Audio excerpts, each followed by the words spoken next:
Mapaparami ka ng kanin dito. Sarsa pa lang, panalo na. Ako po si Nico Dakis, ang may-ari ng Kare-Kare ni Baste. Meron kaming kare-karing bagnet, yung bestseller namin. Kare-kare mix, yung Tigo 100 nating bestseller din. Meron din kaming overload. Yung overload natin, lahat na ng klaseng meat nandun. May tuwalya, balat, beef, and bagnet na rin kasama. Good for 4 persons sa buhay, hanggang 3 persons pwede. And crispy dinuguan na ang laman, lechong kawali. Meron na rin kaming bopis. Meron na rin kaming laing with lechon. And operating hours namin is 9 a.m. to 9 p.m. Every day, 7 days a week po tayo. Exact location niyo po, sir? 881 Domingo Santiago, Street, Sampaloc, Manila. And meron din kaming 3 branches actually sa Tondo, Manila. Nagsimula po yung Kare-Kare ni Baste way back 2019. Lumago na lang po siya noong 2020 before pandemic when we offered na po yung delivery service. So, pinatikim namin siya sa tao and hanggang sa na-establish siya, una sa Tondo, Manila lang muna. Then, we came up with an idea na magkaroon ng rolling stores kasi we're having difficulty sa pag-expand that time. Wala kaming makitang bagong branch ng store. So, we came up with an idea dun sa rolling store. Hanggang sa, yun na nga, dun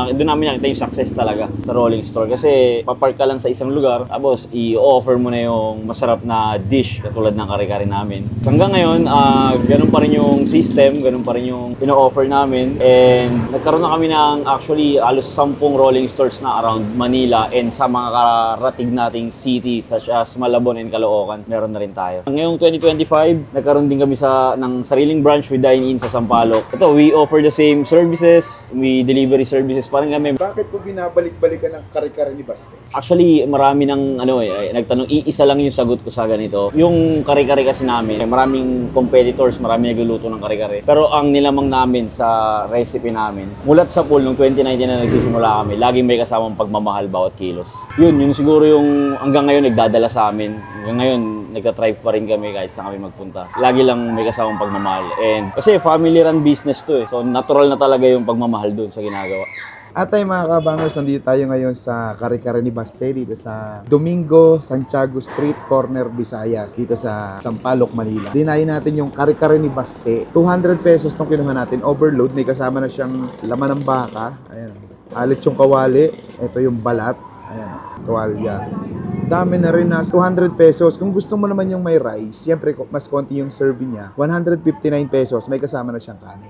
Meron din sila ditong laing. Itong laing nila, 150 pesos. Ano, grabe. Ito yung masarap sa laing eh. Okay mo, kumakatas talaga yung mantika. Grabe, quality yan. Tikman natin, kaya tayo.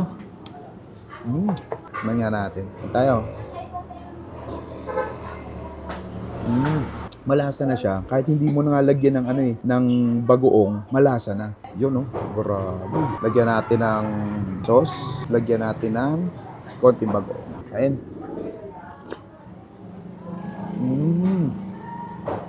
Ang lambot ng baka. Complement yung bagoong doon sa lasa ng kare-kare. Mapaparami ka ng kanin dito. Good for 2 to 3 person na yan. Masarap ng mga ganito. Kinakakamay.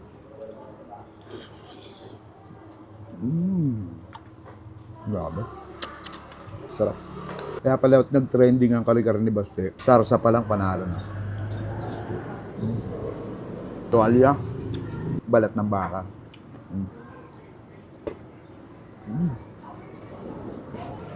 Panalo to. Try natin itong laing. Ganda, pagkaluto. Bigyan natin ng pampabata. 150 pesos.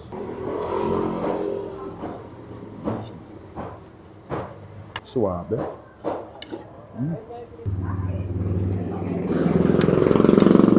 Panalo.